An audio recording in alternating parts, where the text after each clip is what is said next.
Vidas Secas. Autoria Graciliano Ramos. Escrevi um conto sobre a morte de uma cachorra. Um troço difícil como você vê. Procurei adivinhar o que se passa na alma de uma cachorra. Será que há mesmo alma em cachorro? Não me importo. O meu bicho morre desejando acordar num mundo cheio de preás. Exatamente o que todos nós desejamos.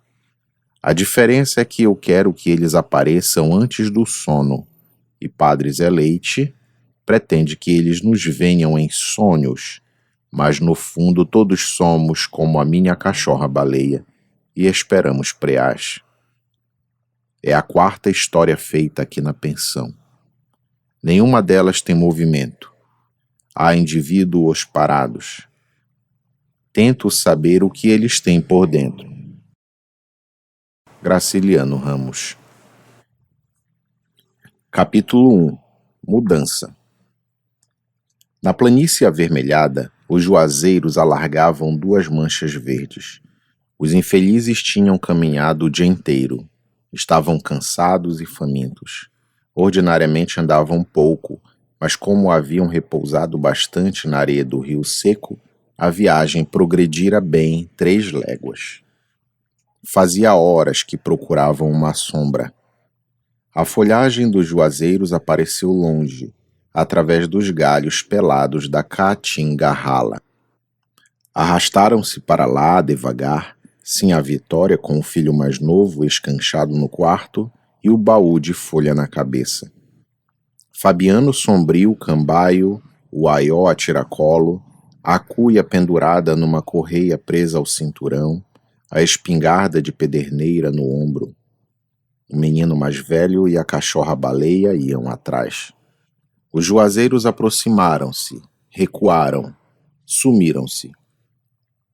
O menino mais velho pôs-se a chorar. Sentou-se no chão.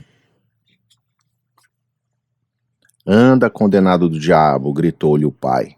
Não obtendo resultado, fustigou-o com a bainha da faca de ponta. Mas o pequeno esperneou acuado, depois sossegou, deitou-se, fechou os olhos. Fabiano ainda lhe deu algumas pancadas e esperou que ele se levantasse. Como isto não acontecesse, espiou os 4 cantos, zangado, praguejando baixo. A caatinga estendia-se, de um vermelho indeciso salpicado de manchas brancas que eram ossadas. O vôo negro dos urubus fazia círculos altos em redor de bichos moribundos. Anda, excomungado. O pirralho não se mexeu, e Fabiano desejou matá-lo. Tinha o coração grosso, queria responsabilizar alguém pela sua desgraça. A seca parecia-lhe como um fato necessário, e a obstinação da criança irritava-o. Certamente esse obstáculo miúdo não era culpado, mas dificultava a marcha, e o vaqueiro precisava chegar, não sabia onde. Tinham deixado os caminhos, cheios de espinho e seixos. Fazia horas que pisavam a margem do rio, a lama seca e rachada que escaldava os pés. Pelo espírito atribulado do sertanejo passou a ideia de abandonar o filho naquele descampado. Pensou nos urubus, nas ossadas, coçou a barba ruiva e suja, irresoluto, examinou os arredores. Sinhá Vitória estirou o beiço indicando vagamente uma direção e afirmou com alguns sons guturais que estavam perto.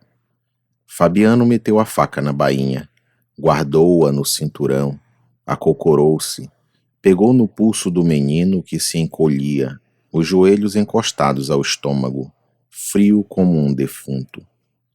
Aí a cólera desapareceu e Fabiano teve pena. Impossível abandonar o anjinho aos bichos do mato. Entregou a espingarda assim à Vitória, pôs o filho no cangote, levantou-se, agarrou os bracinhos que lhe caíam sobre o peito, moles, finos como cambitos.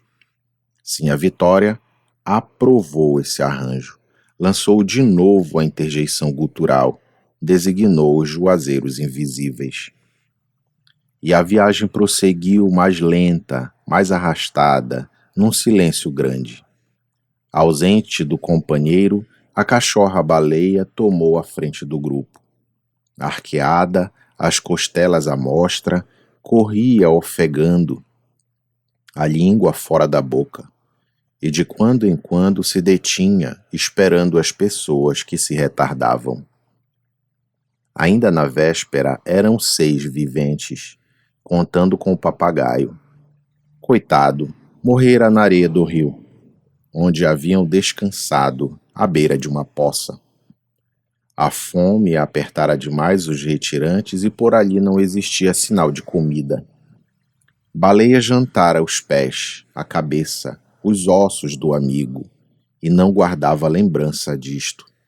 Agora, enquanto parava, dirigia as pupilas brilhantes aos objetos familiares. Estranhava não ver sobre o baú de folha a gaiola pequena onde a ave se equilibrava mal. Fabiano também às vezes sentia falta dela, mas logo a recordação chegava. Tinha andado a procurar raízes à toa. O resto de farinha acabara. Não se ouvia um berro de reis perdida na caatinga.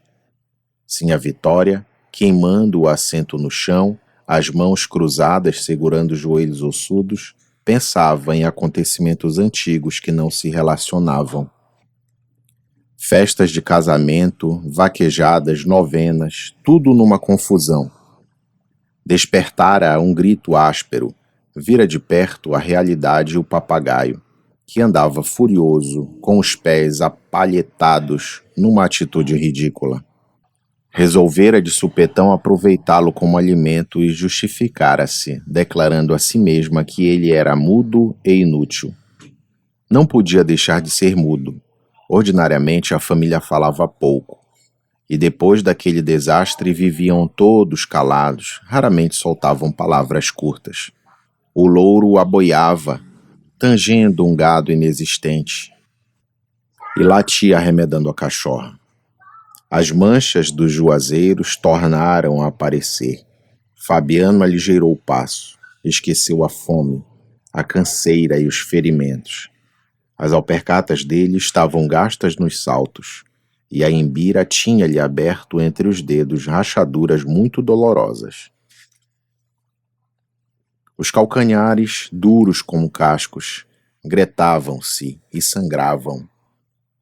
Num cotovelo do caminho, avistou um canto de cerca. Encheu-o a esperança de achar comida. Sentiu desejo de cantar. A voz saiu-lhe rouca, medonha. Calou-se para não estragar força. Deixaram a margem do rio, acompanharam a cerca, subiram uma ladeira, chegaram aos juazeiros. Fazia tempo que não viam sombra. Sinha Vitória acomodou os filhos, que arriaram como trouxas, cobriu-os com molambos.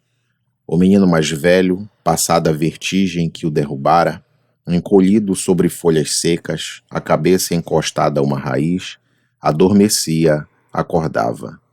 E quando abriu os olhos, distinguia vagamente um monte próximo, algumas pedras, um carro de bois. A cachorra-baleia foi enroscar-se junto dele. Estavam no pátio de uma fazenda sem vida. O curral deserto, o chiqueiro das cabras arruinado e também deserto, a casa do vaqueiro fechada, tudo anunciava abandono. Certamente o gado se finara e os moradores tinham fugido. Fabiano procurou em vão perceber um toque de chocalho. Avizinhou-se da casa, bateu, tentou forçar a porta. Encontrando resistência, penetrou num cercadinho cheio de plantas mortas, rodeou a tapera, alcançou o terreiro do fundo. Viu um barreiro vazio, um bosque de catingueiras murchas, um pé de turco e o prolongamento da cerca do curral. Trepou-se no mourão do canto, examinou a caatinga, onde avultavam as ossadas e o negrume dos urubus. Desceu, empurrou a porta da cozinha, voltou desanimado, ficou um instante no copiar, fazendo tensão de hospedar ali a família.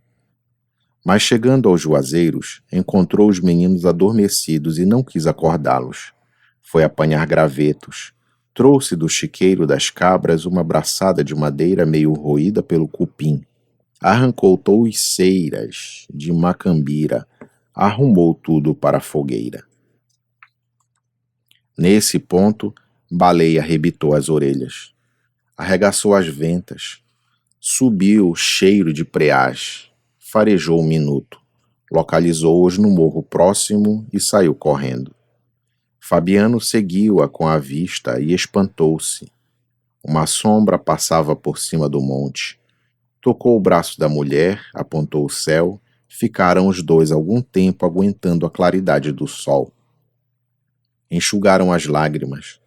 Foram agachar-se perto dos filhos, suspirando. Conservaram-se encolhidos, temendo que a nuvem se tivesse desfeito. Vencida pelo azul terrível, aquele azul que deslumbrava e endoidecia a gente. Entrava dia e saía dia. As noites cobriam a terra de chofre. A tampa anilada baixava, escurecia, quebrada apenas pelas vermelhidões do poente. Miudinhos, perdidos no deserto queimado, os fugitivos agarraram-se, somaram as suas desgraças e os seus pavores. O coração de Fabiano bateu junto do coração de Sinha Vitória. Um abraço cansado aproximou os farrapos que os cobriam. Resistiram à fraqueza. Afastaram-se envergonhados, sem ânimo de afrontar de novo a luz dura, receosos de perder a esperança que os alentava. Iam-se amodorrando e foram despertados por Baleia, que trazia nos dentes um preá. Levantaram-se todos gritando. O menino mais velho esfregou as pálpebras, afastando pedaços de sonho. Sinha Vitória beijava o focinho de Baleia, e como o focinho estava ensanguentado, lambia o sangue e tirava o proveito do beijo. Aquilo era caça bem mesquinha, mas adiaria a morte do grupo, e Fabiano queria viver. Olhou o céu com resolução. A nuvem tinha crescido, agora cobria o morro inteiro. Fabiano pisou com segurança, esquecendo as rachaduras que lhe estragavam os dedos e os calcanhares. Sinha Vitória remexeu no baú. Os meninos foram quebrar uma haste de alecrim para fazer um espeto.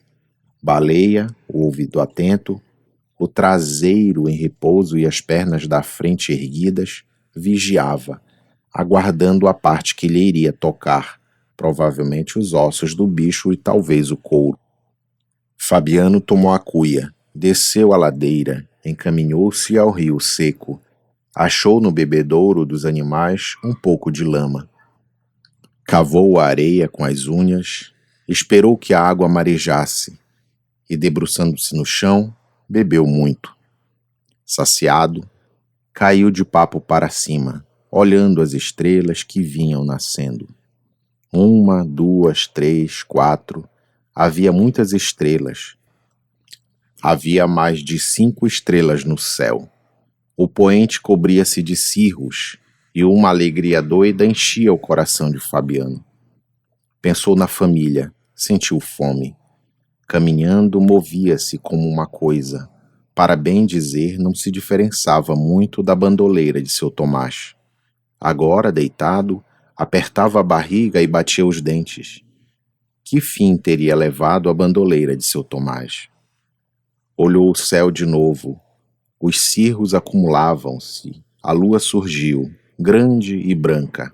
Certamente ia chover. Seu Tomás fugira também com a seca. A bandoleira estava parada. E ele, Fabiano, era como a bandoleira. Não sabia por quê, mas era. 1, 2, 3. Havia mais de 5 estrelas no céu. A lua estava cercada de um halo cor de leite. Ia chover. Bem, a caatinga ressuscitaria. A semente do gado voltaria ao curral. Ele, Fabiano, seria o vaqueiro daquela fazenda morta. Chocalhos de badalos de ossos animariam a solidão. Os meninos, gordos, vermelhos, brincariam no chiqueiro das cabras. Sinha Vitória vestiria saias de ramagens vistosas. As vacas povoariam o curral e a caatinga ficaria toda verde.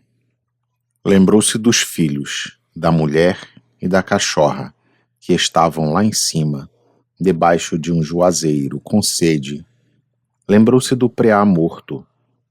Encheu a cuia, ergueu-se, afastou-se lentamente para não derramar água salobra.